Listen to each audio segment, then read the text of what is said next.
Olá, turma, tudo bem com vocês?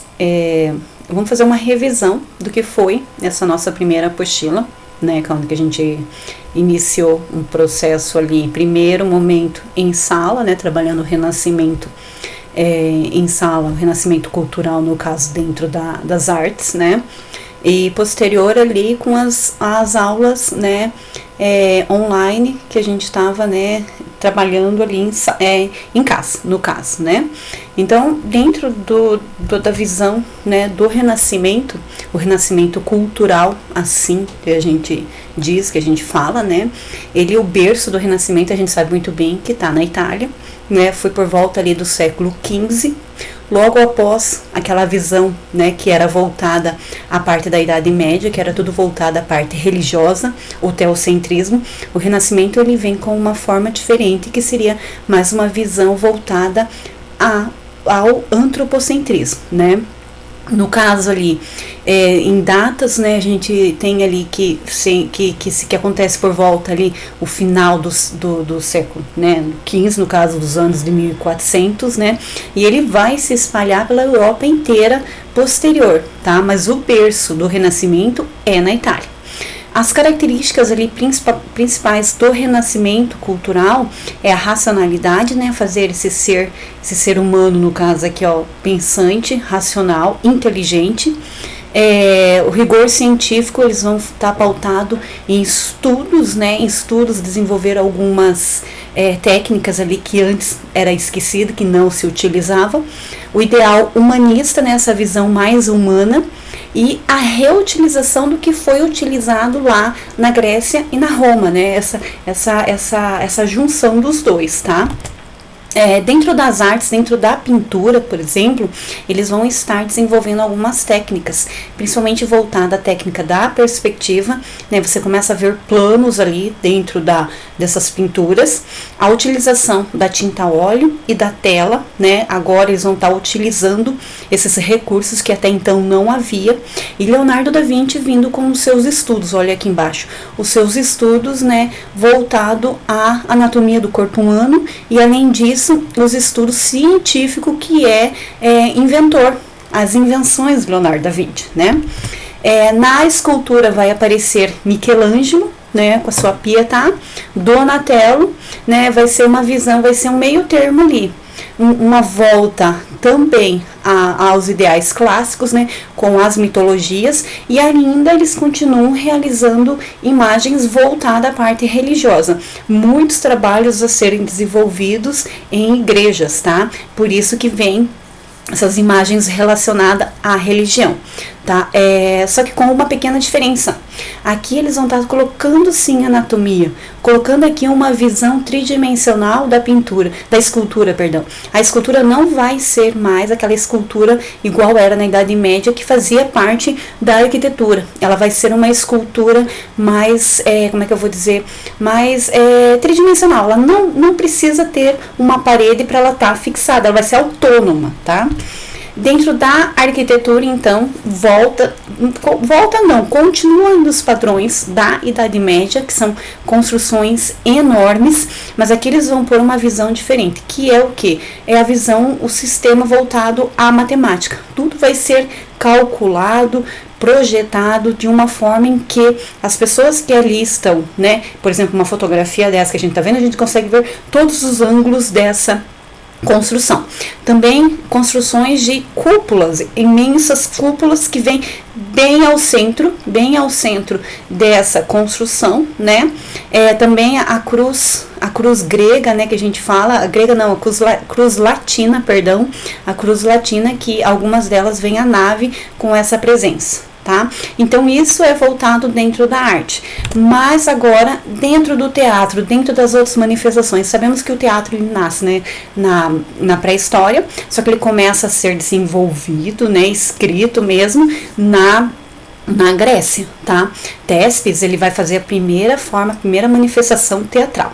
Mas aqui no Renascimento eles vão ter uma visão um pouco diferente. Enquanto lá na Idade Média a visão do teatro ela era voltada em cunho religioso, aqui ele vai trabalhar um caráter mais cômico e burlesco, tá? E eles vão explorar várias formas, temas, né? Diferentes temas ali, que entra, por exemplo, a comédia dell'arte, né? A comédia dell'arte, acredito eu que vocês já tenham estudado ano passado, ano retrasado, até mesmo quando vocês tinham a disciplina de teatro, né? Vocês sabem ali que ele era realizado com uma espécie de uma carrocinha, ele era itinerante, ele viajava, andava aí pelas cidades, né? Tirava toda, parava nas cidades, tirava todo aquele equipamento ali, todas as coisas que eles iriam utilizar, fazia a manifestação teatral e eles recebiam um troco ali, dinheiro ou alguma comida e assim por diante. Então essa era a forma de essa era a manifestação teatral da comédia dell'arte, tá? Mas dentro do teatro renascimento eles vão estar explorando também o antropocentrismo, os textos eles eram improvisados, a linguagem era coloquial, o caráter popular e cômico e os temas eles eram diversificados. Mas, de acordo com a apostila de vocês, lá que está falando sobre o teatro elisabetano, né? Ele foi desenvolvido, sim, entre ali no período, né, no reinado da rainha Elizabeth, no caso que Elizabeth I, né, em 1558, mais ou menos até 1603, né, tendo seu grande expoente William Shakespeare, né. As suas influências, ela era referente à cultura grega, né, principalmente a mitologia, que eles vão falar da mitologia, enquanto lá na Idade Média não se falava nada sobre mitologia. Eles vão estar também explorando essa parte humanista, né, e o cientificismo e a autonomia, tá, dessas peças teatrais. A outra característica dessa produção é que é o alcance social das peças. Como assim? Aqui não vai haver, digamos, lugar determinado que eles vão estar sentando. Eles vão sentar todos eles ali junto, ou vão ficar todos juntos ali espalhados no cenário. Então essa é uma diferença, que eles vão querer unir mais essa peça teatral, não ser tão aquele caráter erudito que até então era, tá? Também nesse período aqui surge a tragédia, né? E a comédia, como vocês já conhecem, que é bem famosa. Tá?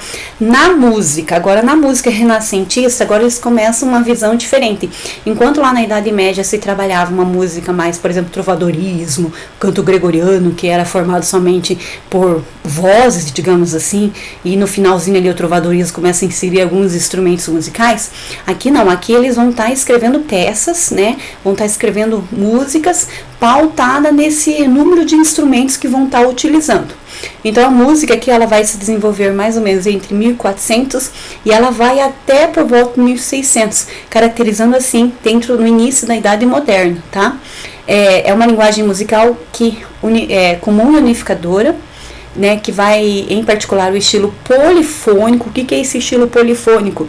É as múltiplas linhas de melodias independentes executadas simultaneamente. O que quer dizer isso aí? Várias melodias que vão estar, né, sendo tocada ali no instrumento. O canto pode ter várias formas de instrumentos de corda, instrumentos de sopro, por exemplo, que vai estar sendo tocado ali nessa música. Aí os compositores passaram a ter um interesse muito mais vivo pela música profana. O que é essa música profana? A não religiosa, uma música mais com uma linguagem, por exemplo, comum do dia a dia dessas pessoas, né? Vai estar falando sobre amor, vai estar falando sobre a tragédia, sobre essa junção dos dois ali, tá? Inclusive escrever peças para os instrumentos, não se escrevia mais música somente para o coral, para as vozes, e sim para os instrumentos. Começa aí a música instrumentista, né? Tá aí aqui, ó. Os maiores tesouros musicais renascentistas foram compostos para a igreja, num estilo descrito como polifonia coral ou policoral, cantado sem acompanhamento, né, de instrumentos. Ainda continua ali um pouquinho.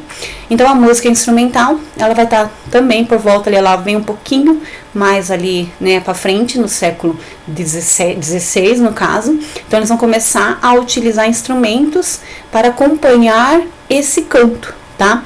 Contudo, durante o século XVI, os compositores passaram a ter cada vez mais interesse em escrever a música somente para instrumentos, tá? Em muitos lares, além de flautas, alaúdes e violas, havia também um instrumento teclado, que podia ser um pequeno órgão, o cravo. Adoro aquele instrumento. No Renascimento surgiram os primeiros álbuns de música só para os instrumentos de teclados, tá? Que vocês sabem que o piano, ele é um instrumento de corda, tá? O piano, a gente olha aquele imenso instrumento musical, a gente imagina que não é um instrumento, né? Que ele não é, mas ele é classificado dentro dos instrumentos de corda, assim como a viola.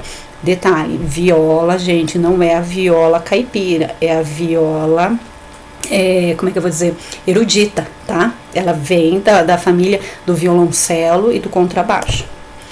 Na dança. Então, a dança, ela ressurge e é apreciada pela nobreza, adquirindo um aspecto social e tornando-se a mais complexa.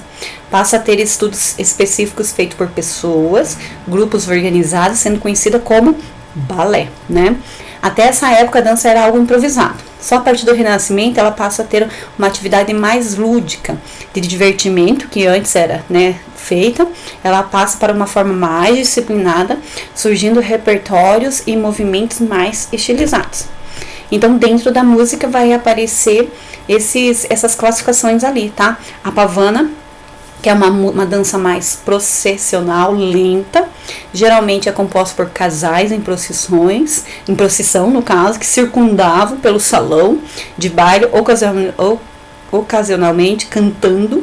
Seu movimento básico consistia, meu Deus, mas tá difícil hoje, hein? Em passos para trás e para frente. Isso aqui dá, eu não gosto muito de ler não, gosto de falar. Então a palavra, ela origina-se do italiano, né, padovana, provém de Pádua. Então, essa forma de dança, ela é diferente um pouquinho das outras, né, por exemplo, da expressão do teatro ali, no caso, que é algo voltado mais ao público. A dança não, a dança ela vai ser mais erudita, ela vai ser algo mais, digamos assim, não vai ter mais aquele improviso de fazer uma dança, ela vai ter todo um cronograma a ser feito, tá? E existe a galharda. A galharda é um pouquinho parecido com a pavana, no caso, né? Mas ela é uma dança muito mais popular, digamos que ela ficou mais conhecida dentro do Renascimento. Existem manuais dessa dança datados do século XVI também, principalmente na Inglaterra, na Alemanha, na França e na Itália, tá? Os registros dessa dança, então, elas foram realizadas mais pelos franceses, tá? A galharda é uma dança improvisada, viu? Diferente um pouquinho da pavana, na qual os dançarinos combinam padrões de passos que ocupam um ou mais compassos da música. Então, a pavana, digamos, ela é algo mais simples, e essa galharda não, ela vai ser mais um improviso ali entre esses casais que vão estar realizando essa dança, mas ela continua essa questão do casal, tá? Essas danças de casais. E essa dança foi a favorita da da Rainha Elizabeth. Então, turma, esse resumo aqui é um resuminho feito, né, do conteúdo que vocês têm todo ali na apostila, tá? Sabemos que a próxima apostila de vocês, já mandei o conteúdo que é o barroco. Semana que vem eu vou estar trazendo para vocês essa mesma aula aqui, explicando o barroco para vocês, tá? E nós vamos estar realizando um trabalhinho aí em cima do barroco, combinado? Beleza? Beijos!